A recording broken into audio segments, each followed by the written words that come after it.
आप देख रहे हैं खबर फास्ट, तेज खबर, पैनी नजर।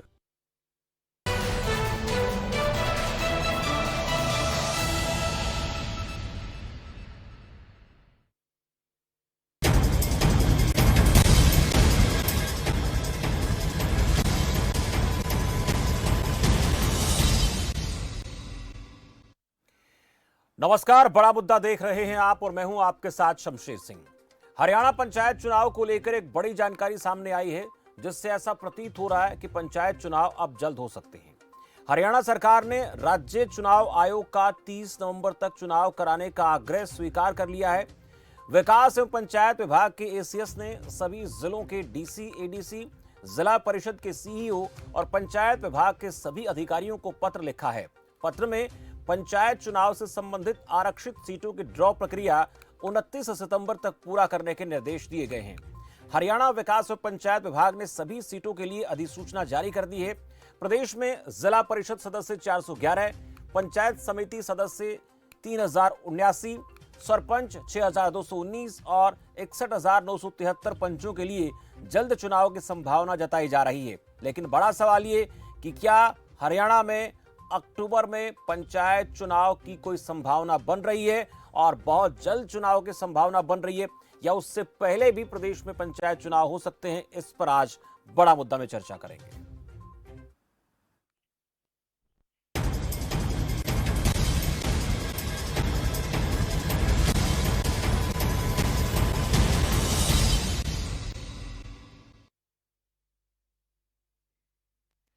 पिछले 1.5 साल से हरियाणा की ग्राम पंचायतें सरपंच विहीन हैं, क्योंकि मार्च 2021 में होने वाले पंचायत चुनाव कभी कोरोना काल तो कभी कोर्ट में मामला लंबित होने के चलते तय समय पर नहीं हो पाए। लेकिन 5 मई 2022 को हाईकोर्ट ने हरियाणा सरकार को पंचायत चुनाव करवाने के लिए हरी झंडी दे दी। लेकिन इसी बीच पंचायतों में पिछड़ा वर्ग ए को आरक्षण देने संबंधी प्रक्रिया अधूरी होने से फिर देरी हुई, लेकिन अब उसका रास्ता साफ हो गया। लेकिन इस बीच सीएम मनोहर लाल ने प्रदेश में 8 नए उपमंडल बनाने की घोषणा भी की। हरियाणा में पंचायत चुनाव के लिए पिछड़ा वर्ग ए को दिए आरक्षण को हाईकोर्ट में चुनौती दी गई, लेकिन हाईकोर्ट ने हरियाणा सरकार से जवाब मांगा है। लेकिन हरियाणा सरकार के फैसले पर रोक नहीं लगाई है कि वो चुनाव करवा सकते हैं। 16 सितंबर को हरियाणा राज्य चुनाव आयोग की तरफ से राज्य सरकार को कुछ जानकारी देने के लिए पत्र लिखा गया था। चुनाव आयोग ने राज्य सरकार से जो जानकारी मांगी थी उसको ध्यान में रखते हुए हरियाणा पंचायत विभाग की तरफ से तेजी दिखाते हुए जानकारी से जुड़े कामों को पूरा करने का काम शुरू कर दिया गया। यानी 16 तारीख को ऐसा लग रहा था कि पंचायत चुनाव में क्या बहुत देरी हो जाएगी, लेकिन अब त्वरित कार्रवाई करते हुए सरकार की तरफ से, पंचायत विभाग की तरफ से, एसीएस की तरफ से जो जानकारी सरकार से मांगेगी उसको पूरा करने के लिए एक निर्देश जारी किया गया है। और उस निर्देश के आधार पर क्या ये माना जाए कि प्रदेश में बहुत जल्द पंचायत चुनाव हो सकते हैं? आज इसी मसले पर चर्चा करेंगे। और क्या इसमें कोई और रुकावट कहीं नजर आती है अभी भी, उस पर भी विस्तार से बात करेंगे। मेरे साथ अभी 2 खास मेहमान जुड़ चुके हैं। प्रवीण अत्रे, प्रवक्ता भारतीय जनता पार्टी से हैं, और सुरेंद्र सिंधु, माफ कीजिए, केवल ढींगरा, प्रवक्ता कांग्रेस पार्टी से मेरे साथ है। दोनों खास मेहमानों का इस चर्चा में बहुत बहुत स्वागत है। पहले अत्रे साहब, आप ही से बात करना चाहूंगा। हम 16 तारीख को भी इसी पर चर्चा कर रहे थे, लेकिन अचानक से मुझे लगा कि आपको कोई अर्जेंट काम आया और आप बीच चर्चा में चले गए थे, और मुझे लगता है वो चर्चा अधूरी रह गई थी। वो सवालात भी कुछ जो पूछना चाह रहे थे, मेरे साथ 2 खास मेहमान जुड़े हुए थे पार्टियों से, वो भी जानना चाह रहे थे कि पंचायत चुनाव को, वो सवाल का जवाब भी लेंगे। कह रहे थे कि जानबूझकर सरकार जो है पंचायत चुनाव में देरी कर रही है। लेकिन आज जिस तरह से एक निर्देश जारी किया गया, उस निर्देश के आधार पर ऐसा लग रहा है कि जल्द चुनाव हो सकते हैं प्रदेश में। पर क्या अभी भी सरकार को ऐसा लगता है कि इन चुनावों में और कोई दिक्कत, कोई रोड़ा अभी बना हुआ है इसके अलावा, जिसको सरकार के सामने चुनाव कराने के लिए चुनौती समझा जाए? देखिए शमशेर जी, पहले तो मैं ये स्पष्ट कर दूं कि जब पिछली बार मैं चर्चा में था, ऐसा नहीं था कि मुझे कोई काम हो गया था जिसकी वजह से मैं चला गया था जी। वजह ये हुई थी कि मेरा मोबाइल और मेरा लैपटॉप जी दोनों ही मेरा साथ छोड़ गए थे। जी जी जी। और कमाल ये था कि दोनों ने इकट्ठे मेरा साथ छोड़ा। उस वजह से मैं दोबारा से जुड़ नहीं पाया था। चले, कोई बात नहीं। लेकिन दूसरी चीज देखिए, जो आपने अभी सवाल किया कि क्या और कोई वजह हो सकती है देरी, देखिए पहले भी जो देरी हुई है वो कारण आपने खुद भी स्पष्ट कर दिए कि कोविड एक बहुत बड़ी वजह थी। उसके बाद जिस तरह से कुछ विषयों को लेकर लगातार कोर्ट के अंदर पीआईएल डलते रहे, चाहे वो बीसीए वर्ग के आरक्षण की बात हो, चाहे वो महिलाओं को 50% आरक्षण की बात हो, इस तरह के विषयों को लेकर बार बार कोर्ट के अंदर पीआईएल डले, मामला सुप्रीम कोर्ट तक गया और माननीय सुप्रीम कोर्ट की तरफ से जब पिछड़ा वर्ग आयोग के गठन की बात की गई, तुरंत सरकार ने आयोग का गठन किया और आयोग ने भी बहुत जल्दी अपनी रिपोर्ट जो है वो सरकार को सबमिट की। तो ये सब चीजें देखिए, जहां आयोग का गठन हुआ, आयोग ने अपनी रिपोर्ट सबमिट की, उसके साथ साथ जिस बात का आपने भी जिक्र किया कि 16 तारीख को जो चुनाव आयोग ने एक आग्रह किया था सरकार से कि जो 30 सितंबर की घोषणा हुई थी पंचायत चुनाव करवाने की, वो 30 सितंबर तक नहीं हो पाएगा, उसको 30 नवंबर तक करवा पाएंगे, ऐसा आग्रह चुनाव आयोग का था। सरकार ने आग्रह को स्वीकार किया, लेकिन जो जानकारियां आयोग ने मांगी थी, नंबर 1 कि जो वार्ड आरक्षित है उनकी संख्या, नंबर 2 आरक्षित वार्डों की सूची। तो जो संख्या वाला विषय है वो तो सरकार ने बुधवार को ही उसकी बाकायदा अधिसूचना जारी कर दी कि कितनी संख्या रहेगी बीसीए वर्ग के लिए, कितनी संख्या रहेगी एससी वर्ग के लिए, कितनी संख्या रहेगी महिलाओं के लिए, ये सरकार कर चुकी है। अब विषय आ जाता है कि सूची कि कौन कौन से वार्ड आरक्षित होंगे। उसके लिए भी आपने बता दिया कि सरकार ने बाकायदा चिट्ठी जारी करके सभी अधिकारियों को निर्देश दिए कि 29 सितंबर तक वार्ड की प्रक्रिया को पूरा कर लिया जाए। तो ये सब चीजें इस तरफ स्पष्ट इशारा करती हैं कि सरकार चाहती है कि जल्द से जल्द पंचायत चुनाव हो। हालांकि कुछ लोगों की ये कोशिशें रही हैं, वो अलग अलग बहानों के साथ कभी कोर्ट में जाके मामले को लटकाने की कोशिश, किसी तरह की राजनीति करना, ये कोशिशें रही हैं। लेकिन जैसा पहले भी आपने देखा कि जब पिछली बार पंचायत चुनाव हुए थे, सरकार ने पढ़ी लिखी पंचायतों का एक योजना लेके आई थी, बाकायदा पढ़े लिखे सरपंच हो, उस वक्त भी कुछ लोग उस विषय को लेके कोर्ट में चले गए थे। तब भी सरकार ने उस मामले को कोर्ट ने सरकार की योजना को सराहा और बाकायदा कोर्ट की तरफ से कहा गया कि पढ़ी लिखी पंचायतें होनी चाहिए। ये कोशिशें हमेशा विपक्षियों के द्वारा होती हैं और इस बार भी कोशिशें हुई हैं। लेकिन अब सरकार ने जिस तरह से काम तो किया, ये कह रहा है कि ये सरकार नहीं कराना चाहती चुनाव, विपक्ष तो उस दिन जोर से मंच के जरिए कह रहा था। शमशेर जी, हम इस बात को कैसे साबित करेंगे? पहला कि कोई व्यक्ति कोर्ट में गया बीसीए आरक्षण के विरोध में, हम ये देखेंगे कि वो व्यक्ति कौन है। दूसरा, कौन वो व्यक्ति था जो महिलाओं के 50% आरक्षण के विरोध में गया। जब हम उस व्यक्ति की तरफ देखते हैं तो हमें पता लगता है कि वो एक पूर्व कांग्रेसी विधायक के सुपुत्र थे। अब मुझे ये बताइए कि कोर्ट में मामला लेके जाएं कांग्रेसी और आरोप लगाएं सरकार पे, तो ये कहां तक जायज है शमशेर जी? सरकार तो नहीं गई कोर्ट में। सरकार ने तो जैसी कोर्ट की तरफ से डायरेक्शंस आई, सरकार ने बड़ी तत्परता से उन डायरेक्शंस के ऊपर काम करना शुरू किया। आप स्वयं देख रहे हैं 16 तारीख को अगर आयोग कुछ जानकारी मांगता है और सरकार जो है 21 तारीख को वो जानकारी प्रोवाइड करवा देती है, बाकी जानकारी के लिए चिट्ठी लिख के अधिकारियों को 29 तारीख तक बाउंड कर दिया जाता है कि आप ड्रॉ निकाल के 29 तक प्रक्रिया पूरी कीजिए। उससे पता लगता है कि सरकार नहीं चाहती कि एक दिन भी खराब हो इसमें, जल्द से जल्द ये चुनाव हो। ठीक है अत्रे साहब, आपके पास लौटूंगा। इस वक्त मेरे साथ आम आदमी पार्टी से सुरेंद्र सिंधु भी जुड़ गए हैं। सिंधु साहब, आपका भी स्वागत है इस चर्चा में। चलिए, संपर्क टूट गया है, दोबारा से जुड़ने का प्रयास कीजिए। तब तक ढींगरा साहब से कमेंट ले लेता हूँ। ढींगरा साहब, चुनाव को लेकर लगातार कांग्रेस पार्टी की तरफ से कहा जा रहा है कि सरकार जानबूझकर पंचायत चुनाव नहीं करवा रही है, चुनाव को टालना चाह रही है, और उन्हें अभी उम्मीद नहीं लग रही है विपक्ष को कि ये चुनाव अब नवंबर, जो हम अक्टूबर की बात कर रहे हैं, नवंबर की बात कर रहे हैं, वहां तक हो जाएंगे। लेकिन स्पष्ट तौर पर अत्रे साहब कह रहे हैं कि हमारी तो मंशा शुरू से रही है कि पंचायत चुनाव वक्त पे हों, और उसी के लिए अभी प्रयास हो रहा है। चुनाव आयोग ने जानकारी मांगी, उसको लेकर हमने त्वरित कार्रवाई की है।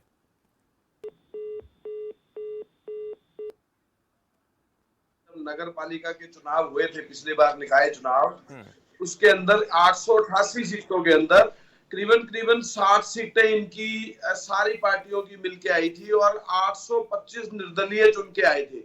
उस वजह से बीजेपी थोड़ी सी डरी हुई है अंदर से, और एडवोकेट कोई भी हायर किया जा सकता है, किसी भी एडवोकेट को फीस दो, कोई भी आदमी हायर कर सकता है, चाहे वो किसी एमएलए का पुत्र हो या कोई भी हो। कोई आदमी बिजनेस प्रैक्टिस अपनी हाई कोर्ट के अंदर कोई एडवोकेट कर रहा है तो उसको कोई हायर करने के लिए कोई मापदंड नहीं होता, ये कौन सा एडवोकेट है और किस पार्टी से बिलोंग करता है और क्या मतलब है इसका।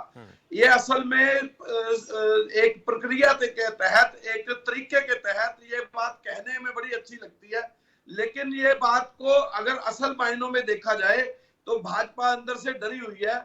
वो चुनाव कराना नहीं चाहती क्योंकि उनको पता है कि पहले जो चुनाव हुए थे उसमें उनका क्या हाल हुआ, और अब दोबारा चुनाव कराएंगे तो सिंबल पे लड़ेंगे या विदाउट सिंबल पे लड़ेंगे, अभी इस पे भी तैयारी नहीं कर पा रहे। अगर इनको इतना ही आश्वस्त थे तो ये कह देते हम तो सिंबल पे लड़ेंगे, लेकिन ये सिंबल पे नहीं लड़ेंगे। और हम तो जब से हरियाणा बना आज तक हम कभी सिंबल पे छोटे चुनाव पे लड़ते ही नहीं, क्योंकि ये भाईचारे का चुनाव होता है। लेकिन भाजपा अपनी मूंछ का सवाल बना लेती है और सिंबल पे लड़ने की बात करती है।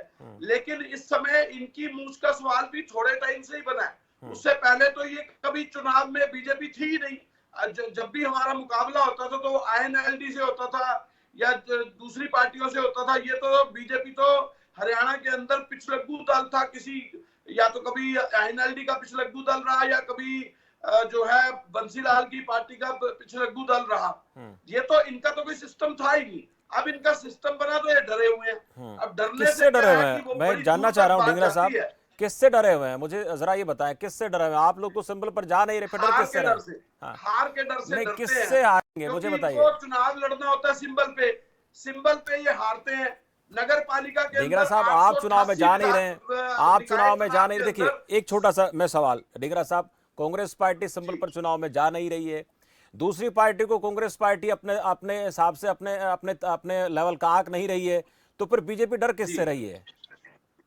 बीजेपी डर रही है अपने आकलन से। जो निकाय चुनाव हुए थे उसमें अंदर सर, 888 कांग्रेस निकाय पार्टी तो चुनाव मुकाबले हुए में थे नहीं है ना, और कांग्रेस नगर पार्टी पालिका के मुकाबला उसके करे। अंदर 60 जो है सारे दलों के आए थे क्योंकि ये सिंबल पे लड़े थे।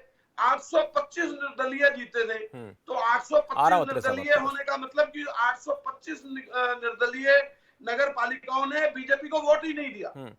फिर तो ज्यादातर कहाँ 888 चले गए में वो से लोग? अगर 825 वोट नहीं देते तो ज्यादातर डर वो लगेगा कहाँ इनको। चले गए ढींगरा साहब? ज्यादातर कहाँ चले गए वो लोग? ज्यादातर तो सत्ता के साथ चले गए वो लोग। नहीं, वो तो बात की बात है ना, लेकिन नहीं, लोगों ने लेकिन वोट मैं तो वही नहीं तो दी कह रहा उनको। हूं कि आप लोग मैदान में आ नहीं रहे सिंबल पर, और उसके बाद लोगों को ऐसा लगता है कि निर्दलीय को वोट दो या सत्ता पक्ष के साथ जाओ, क्यों जाना लगता उसको है? बीजेपी के साथ ही है, तो फिर सर कैसे क्यों मान लें? लगता है? हाँ, वो बीजेपी को सिंबल पे वोट क्यों नहीं देते? ठीक है। इसीलिए नहीं देते क्योंकि बीजेपी को आज ऐसी हालात है। हाँ। बीजेपी के जो लोग हैं ये अपने गांव के अंदर घुस ही नहीं सकते। गांव के बाहर बोर्ड लगे हुए हैं, बीजेपी का आना अलाउड नहीं है यहाँ पे। ठीक है, लेकिन तो आप जब आ नहीं इस रहे तरह के पंचायत, बोर्ड लग जाए आप गांव अब के चुनाव अंदर, चुनाव तो ये दूसरे तो तरीके का हालात हो गया है अपने ढींगरा आप ही साहब। पैदा हो जाता है ना। अब हालात चुनाव दूसरे तरीके के होने लगे हैं। मुझे लगता है कि कांग्रेस को भी मुकाबले में आना चाहिए। बाकी वो आप लोगों का अपना विचार है। मेरे साथ सिंधु साहब भी जुड़े हुए हैं। सिंधु साहब, अब तो उम्मीद लग रही है कि बहुत जल्द चुनाव होने वाले हैं। अत्रे साहब, आपके पास आऊंगे, कमेंट सिंधु साहब से ले लेता हूं। सरकार की तरफ से तैयारियां तेज करने का दावा किया जा रहा है कि बहुत जल्द जो है सारी जानकारियां जो मांगी गई हैं चुनाव आयोग की तरफ से सब हम सबमिट करा देंगे। आम आदमी पार्टी क्या कहती है?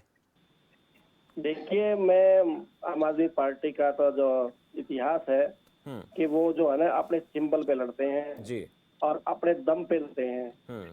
और जो ये बीजेपी वाले हैं, मैं नहीं समझता कि ये 30 नवंबर तक करवा पाएंगे, क्योंकि यही आदमी है जो इसको चुनाव को डिले करना चाहते हैं। अगर ये डिले नहीं करना चाहते तो ये चीजें पहले ही फाइंड आउट हो जाती। अब इतने दिन से ये लोग क्या कर रहे थे? इनको कहीं ना कहीं डर है कि भारतीय जनता पार्टी हार रही है, और जो इसी को देखते हुए तो इस तरह आगे बढ़ाओ।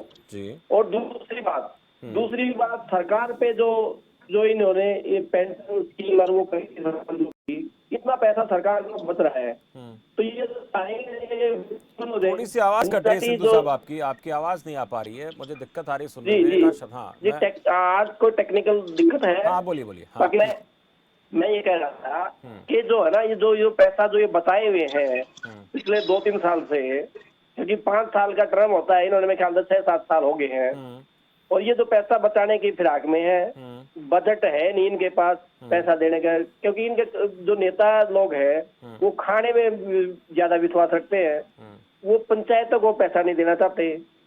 तो कहीं ना कहीं इनकी मंशा जो है ठीक नहीं है। और ये भी है कि जो हरियाणा की जनता है, आप पिछले जो है नगर निगम के चुनाव देख लो, आप उसमें आम आदमी पार्टी ने कितना जबरदस्त परफॉर्म किया था, और कई सीटों पे तो वो 200, 500, 700 वोटों से आ रहे हैं। तो मैं समझता हूँ आप पार्टी से ये डरे हुए हैं दोनों पार्टियां, कांग्रेस पार्टी भी और भारतीय जनता पार्टी। चुनाव लड़ी नहीं रही सिंधु साहब, क्योंकि कांग्रेस तो चुनाव नहीं कांग्रेस लड़ पार्टी रही। जो है ये जो ना चुनाव सिंबल पे जो लड़ना नहीं चाहते, इनको पता है कि भाई जो जीत के आ गया वो हमारा। ये सिंबल पे इसलिए नहीं लड़ना चाहते, जैसे कि पहला भी इनका टेंडर है, जब इनके हमारे प्रदेश अध्यक्ष वो जीत के आया वो सत्ता के साथ जाता है। हुड्डा अलग करते थे, ये अलग करते थे। जो जीत के आता है वो सत्ता के साथ ज्यादातर देखा गया। मैंने देखा अब तक जितने भी चुनाव हुए हैं, बीजेपी की सरकार आई है, मैक्सिमम लोगों ने जो निर्दलीय जीत कर आए, स्वतंत्र रूप से चुनाव जीते, आशीर्वाद चाहे किसी ने दिया हो, लेकिन अक्सर देखा जाता है कि वो सत्ता के साथ जाने की कोशिश करता है, ऐसा हुआ भी है, तो वो कांग्रेस के साथ कैसे जाएगा जीता हुआ व्यक्ति, आशीर्वाद दिया हुआ? देखिए, ये इनका भारतीय जनता पार्टी का जो बिके हुए जो लोग हैं, बिके हुए, इसीलिए तो सिंपल नहीं लड़ती कांग्रेस, क्योंकि उनको पता है भाई जब हमारे सिंपल से पे लड़ा दिया तो बीजेपी में चले जाएंगे, क्या वो रहेगा उनका। नहीं, सिंबल पर लड़ने के बाद तो आसान नहीं होता ना सर, सिंबल पर लड़ने के बाद तो इतना आसान थोड़े है सिंधु साहब, सिंबल पर लड़ने के बाद इतना आसान थोड़े है पाला बदल जाना। हाँ, निर्दलीय है, आशीर्वाद किसी से मिला हुआ तो अलग बात है। तभी तो कांग्रेस कहाँ सिंपल पे लड़ रही है, सिंपल पे कहाँ लड़ रही है कांग्रेस? तो कांग्रेस का तो इतिहास ही ऐसा रहा है सर, वो सिंबल पर कहते हैं कि भाईचारे का चुनाव लड़ते नहीं है। नहीं, भाईचारा की बात नहीं है, डर है कहीं ना कहीं इनके मन में, इनके जीत ही नहीं रहे। इन्होंने किसी के ऊपर हाथ धर दिया, सोच लो उसको भ्रूण हत्या वाला मामला हो जाता है कि वो पहले से ही मर लेता है, कांग्रेस के नाम से है। और भारतीय जनता पार्टी के आप हालात देखे हरियाणा में, इनको कुछ गनकरे गांव में, ज्यादातर गांव में इन्होंने बोर्ड लगा दिया है कि बीजेपी वाले लोग कृपा करके मेरे गांव में ना आए। ठीक है, तो ऐसे हालात जो हरियाणा बने हुए हैं। सवाल अब 2-3 इकट्ठे हो गए हैं, कांग्रेस पार्टी सवाल पूछ रही है, सिंधु साहब भी सवाल पूछ रहे हैं, सबका जवाब। और एक सवाल साथ में और मैं आपसे जानना चाहूंगा कि ये भी देखा गया कि ग्राम पंचायतों में कुछ जगह विरोध भी शुरू हो गया था कि क्यों नहीं सरकार पंचायत चुनाव करा रही, तो क्या कोई दबाव भी इसके पीछे है कि सरकार थोड़ी त्वरित हुई है काम करने को लेकर? नहीं, देखिए, पहली चीज तो ये है कि सरकार की तरफ से मैं पहले बता चुका हूं कि सरकार की तो कोशिश ये थी कि जल्द से जल्द चुनाव हो।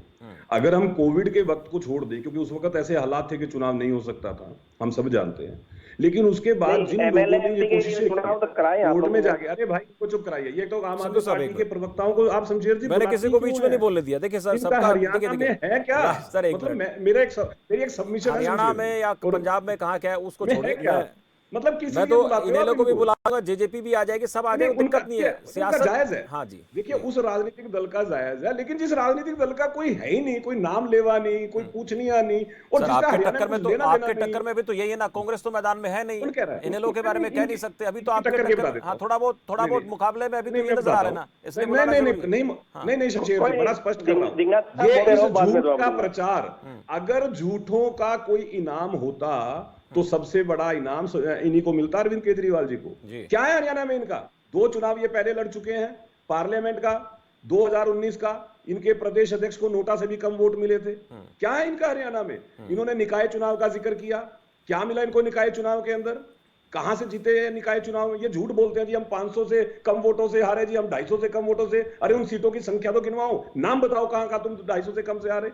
सच्चाई ये है कि तुम लोगों का सुपड़ा साहब हो गया, जनता तुम्हें वोट डालना पसंद नहीं करती, लेकिन झूठ के ऊपर काम नहीं चलेगा। अब मैं बात करता हूं विषय की, क्योंकि मैं नहीं चाहता कि मैं इस पार्टी के ऊपर अपना समय खराब करूं। जब सबसे देखिए, हमने पहले स्पष्ट किया कि कोविड काल को अगर छोड़ दें, उसके बाद चुनाव डिले क्यों हुआ, वजह क्या थी? मामला कोर्ट में जाना। कोर्ट में कौन लेके गया? करण दलाल जी के सुपुत्र, हमने लेके गए। तो जब मामला कोर्ट में जाएगा, स्वाभाविक है शमशेर जी, कोर्ट जब जो निर्णय देगी उसके बाद ही आप आगे बढ़ोगे। जैसे माननीय सुप्रीम कोर्ट ने कहा, तुरंत सरकार ने बीसीए आयोग बनाया, पिछड़ा वर्ग आयोग बनाया। उसके बाद जैसे ही हमें चुनाव आयोग की तरफ से कहा गया कि हमें संख्या बताइए रिजर्व वार्ड्स की, हमने 21 तारीख को संख्या बता दी। उन्होंने कहा कि हमें सूची चाहिए, चिट्ठी जारी होगी। तो सरकार की तत्परता तो इन चीजों से पता लगती है। लेकिन अब यहाँ पे जो विषय आ जाता है, देखिए ढींगरा जी जैसे समझदार आदमी अगर चैनल पे झूठ बोलेंगे तो जनता को तो सच पता है। ढींगरा जी बार बार एक बात बोल रहे हैं कि साहब 880 सीटों पे चुनाव हुआ निकाय का और मात्र 60 सीटें बीजेपी ने जीती।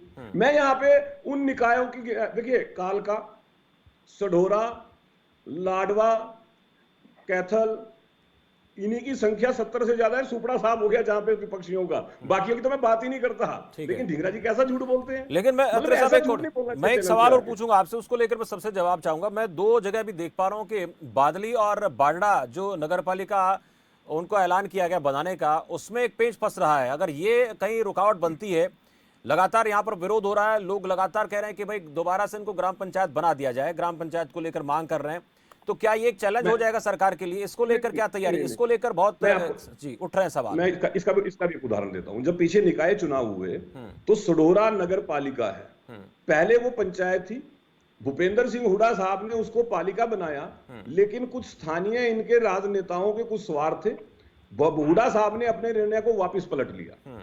लेकिन वर्तमान सरकार ने फिर उसको पालिका बनाया और कुछ लोगों ने फिर वहां पे इसी तरह का धरना प्रदर्शन विरोध करना शुरू किया। लेकिन सरकार ने अपना निर्णय लिया हुआ था, बतौर पालिका वहां चुनाव हुआ, वहां की जनता ने चुनाव में वोट दिया और वहां की जनता ने भारतीय जनता पार्टी के अध्यक्ष को विजयी बनाया, भारतीय जनता पार्टी के एमसीज को विजयी बनाया।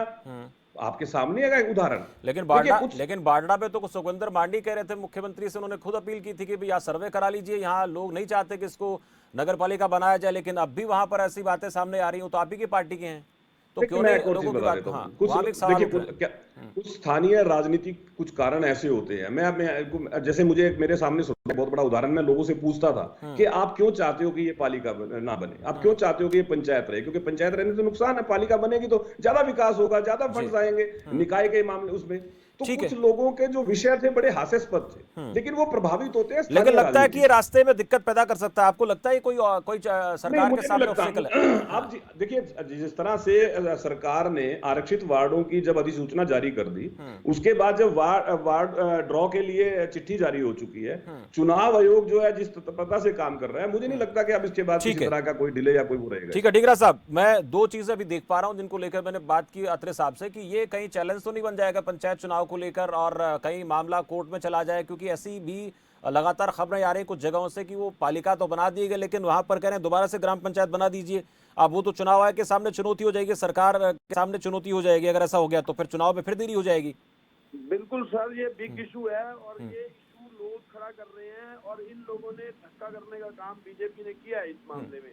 लेकिन मैं फिर वही बात कहता हूँ, लोग तो वोट देंगे तभी तो जीतेंगे, और जब इनकी 7 सीट सिर्फ बीजेपी, जेजेपी, आम आदमी पार्टी की नगर पालिका की 880 में से आई, पूछिए तो कौन सी बात भाई, शब्दों में है ना कि बीजेपी हारी सारी जगह से, लेकिन ढींगरा 60 में भी जेजेपी के लोग भी थे, आम आदमी पार्टी के भी थे। ढींगरा साहब, ये तो कांग्रेस भी तो समर्थन करती रही ना, बादली को जब नगर पालिका का दर्जा दिया गया तो कुलदीप बस ने खुद पीठ थपथपाई थी कि मैंने सीएम से आग्रह किया था इसको बना दिया जाएगा नगर पालिका, तो अब क्यों कुलदीप बस हुड्डा भूपेंद्र हुड्डा विरोध कर रहे हैं इसको ग्राम पंचायत बना दीजिए? आप भी तो कहीं ना कहीं इसमें सियासत करते नजर आ रहे हैं।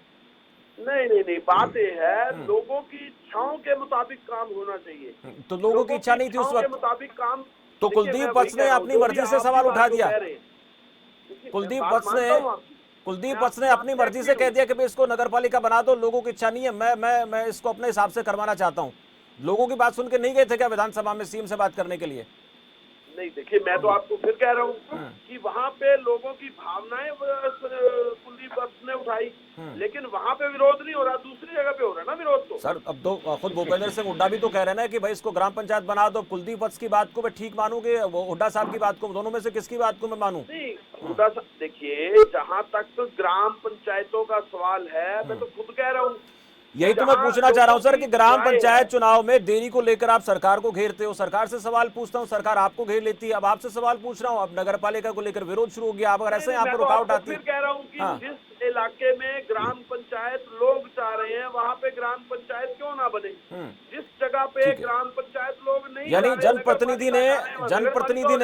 जनप्रतिनिधि ने आवाज जो उठाई विधानसभा में वो गलत उठाई कुलदीप बत्स ने कि नगर पालिका बना दो, उसके बाद अब बात से जो ना कह रहे हैं कि लोग कह रहे तुम्हें लोगों के साथ, तो अचानक से लोगों का मन बदल गया। देखिए ये मैं आपको फिर वही कह रहा हूँ कि जो लोग जो चाहते हैं जिस इलाके में, ठीक है, उस मामले में वही चीज होनी चाहिए। मैं तो फिर कह रहा हूँ दोबारा, चलिए आप कह रहे हैं, लेकिन बीजेपी को शरारत कर रही है, इनको भी वही बात माननी चाहिए जो लोग कह रहे हैं, लेकिन बीजेपी उन लोगों की बात नहीं मान रही है। ये तो आप देखिए, हमारे रोडवेज के कर्मचारी कह रहे थे कि प्राइवेट बसें नहीं होती। चलिए आज रोडवेज पे बात नहीं कर रहे हम, आज अत्रे साहब से मैं बात करना चाह, ढींगरा साहब रोडवेज पे बात नहीं कर रहे, आज हम पंचायत चुनाव को लेकर बात करें। सिंधु साहब आपसे जानना चाहूंगा, बात कर रहा हूँ ना, इशू सर, बात मानते नहीं है। हाँ ठीक है, मानते नहीं आपका आरोप है। मैं सिंधु साहब आपसे छोटा सा कमेंट लेना चाहूंगा, पंचायत चुनाव को लेकर कुछ जगहों से विरोध हो रहा है, वहां नगर पालिका बना दी गई, वहां पर नगर पालिका के अब चुनाव होने थे, लेकिन फिर से करें कि ग्राम पंचायत बना दो।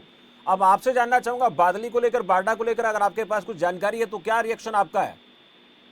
नहीं, मैं तो ये कहता हूँ जो भारतीय जनता पार्टी की सरकार है, यहाँ जहाँ इनको ये फायदा लगता है कि यहाँ बनाने से हमें जीत मिलेगी तो उसको बनाएंगे।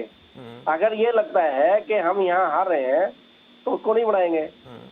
तो मेरी उसमें राय में तो ये है कि ये बारडा और जो ये बादड़ी का जो मामला है, ये जो है ये सत्ता जो हमारे जो विधायक जो हैं कांग्रेस के वहाँ, वो भी जो है नहीं चाहते। जेजेपी विधायक हैं, बारडा से जेजेपी के नैना चौटाला है और कुलदीप बस कांग्रेस के बादली से हैं। जी, बादली से नहीं, मैं उसी की बात कर रहा था, जो बादली से हैं। तो मैं ये कहूंगा कि ये बीच ब्याज का ये तो उलझाने वाले मामले हैं। ये चुनाव को उलझाना चाहते हैं ये भारतीय जनता पार्टी भी और कांग्रेस पार्टी भी। तो आपको लगता क्या है चुनाव को लेकर क्या उम्मीद लग रही है आपको? और आगे बढ़ा देंगे। चुनाव को लेकर क्या उम्मीद लगती है आपको? क्या लगता है चुनाव कब तक होंगे आपके हिसाब से? चुनाव मेरे हिसाब से ये दिसंबर में जाके होंगे। ये नवंबर, जो 30 नवंबर की जो कह रहे हैं, 30 नवंबर से भी आगे जाएंगे, दिसंबर में हो जाएंगे। इस उसमें वर्ष में ही हो पाएंगे। ठीक है अत्रे साहब, चुनाव कब तक हो जाएंगे? चुनाव कब तक हो जाएंगे अत्रे साहब? हाँ, जल्दी से। जिस तरह से 16 तारीख के पत्र में चुनाव आयोग ने जो जानकारियां मांगी थी, और वो जानकारी है क्योंकि उसमें एक ड्रॉ जो है वो एक रह गई जो 29 तारीख को कंप्लीट हो जाएगा। जब चुनाव आयोग के पास ये जानकारी पहुंच जाएंगी तो चुनावी प्रक्रिया को पूरा करने के लिए आमतौर पे चुनाव आयोग को लगभग 1 महीने का समय लगता है। कोई बाधा नहीं है, तुरंत बाद चुनाव हो जाएंगे। नहीं, मुझे नहीं लगता किसी तरह की कोई बाधा है। और अगर चुनाव आयोग ने 1 महीने से कम समय लिया चुनावी प्रक्रिया को पूरा करने में, तो हो सकता है थोड़ा पहले भी हो जाए। लेकिन हम ये मान के चलते हैं कि मंथ एंड तक अगर उनके पास जानकारी पहुंचती है और वो प्रक्रिया पूरा करने में 1 महीना जैसा कि आमतौर पर होता है, तो नवंबर एंड के अंदर ये चुनाव हो जाने चाहिए। मुझे हो जाने चाहिए। छोटा सा कमेंट आपका ढींगरा साहब, क्या लगता है कांग्रेस पार्टी को क्या लगता है? देखिए छोटा सा रिएक्शन 10 सेकंड का। देखिए, बीजेपी की मंशा चुनाव कराने की तो नहीं है, इसीलिए 2 साल से चुनाव नहीं हुआ और आगे भी ये लटकाए जा रहे हैं। सुप्रीम कोर्ट ने बहुत खिंचाई की इनकी कि चुनाव कराइए, फिर भी ये क्या कहा इनसे पूछिए शमशेर जी, सुप्रीम कोर्ट ने खिंचाई में क्या कहा सरकार को? क्या खींचा गया? ढींगरा जी क्या कहा सरकार ने सुप्रीम कोर्ट को? बताइए जरा, बताइए क्या कहा था। मैं ठीक है ढींगरा साहब, सुप्रीम कोर्ट ने चुनाव कराने के लिए बोला है। सर मैं ये जानना चाह रहा हूँ आपको क्या लगता है ढींगरा साहब, कब तक चुनाव करा लेंगे, कब तक चुनाव हो जाएंगे? ढींगरा साहब, मुझे लगता है ये चुनाव तो कराना नहीं चाहते, लेकिन कोर्ट ने सर करवाने तो पड़ेंगे ना, चुनाव तो करवाने पड़ेंगे। कब तक आपको लगता है? बिल्कुल, मैं तो कह रहा हूँ कि नवंबर अगर डेट दी है अब उन्होंने मांग ली है, तो नवंबर से पहले चुनाव कराने चाहिए इनको। तो कहता हूँ अभी नोटिफिकेशन करने में क्या दिक्कत है? मुझे ऐसा लगता है कि ढींगरा जी का ना तो चुनाव में कोई इंटरेस्ट है, ना इनकी पार्टी का कोई इंटरेस्ट है, क्योंकि कांग्रेस की सोच हमेशा से ये रही है कि जो जनमत है उसको दबा के रखो, और इतिहास भी रहा है कांग्रेस। चलिए रोकूंगा आप तीनों को। शुक्रिया अत्रे साहब, सिंधु साहब, ढींगरा साहब, तीनों मेहमानों का इस चर्चा में जुड़ने के लिए बहुत बहुत शुक्रिया। आज हम चुनाव की बात कर रहे थे, पंचायत चुनाव के, त्रिस्तरीय पंचायत चुनाव, जिसमें ग्राम पंचायत की बात हम कर लेते हैं, हम पंचायत समिति की बात करते हैं, जिला परिषद की बात करते हैं। तीनों के चुनाव को लेकर सरकार की तरफ से, विकास एवं पंचायत विभाग की तरफ से एक नोटिफिकेशन जारी किया गया। उसके तहत उनको ड्रॉ को लेकर तुरंत प्रभाव से सरकार के सामने जानकारी पहुंचानी है, और जैसे ही ये जानकारी सरकार के पास जाएगी, ये तमाम जानकारी से चुनाव आयोग को सरकार अपडेट कराएगी, और ये उम्मीद की जा सकती है कि बहुत जल्द प्रदेश में चुनाव होंगे। लेकिन ऐसा लग रहा है कि नवंबर के आखिर तक ये चुनाव होने की संभावनाएं बन रही हैं, पर देखना दिलचस्प होगा कि पूरी जानकारी समय पर दुरुस्त तरीके से सरकार पहुंचा देती है तो जल्द चुनाव हो सकते हैं। लेकिन अगर फिर इस दौरान चाहे वो बादली, बारडा या फिर कहीं और कोई भी ऐसा नगर पालिका को लेकर कोई पेच फंस गया, तो फिर क्या इस तरह के मामले और ज्यादा चुनाव में देरी कर सकते हैं? ये सवाल अभी बना रहेगा। इसलिए उम्मीद यही है कि जल्द चुनाव हो, लेकिन अगर कोई रास्ते में रुकावट पैदा होती है, कोई ऐसा कोर्ट में मामला चला जाता है, तो फिर क्या आने वाले दिनों में और ज्यादा दिक्कतें चुनाव को लेकर हो सकती हैं? ये सवाल अभी बना हुआ। फिलहाल मेरे साथ इतना ही। आप देखते रहें खबर फास्ट। नमस्कार।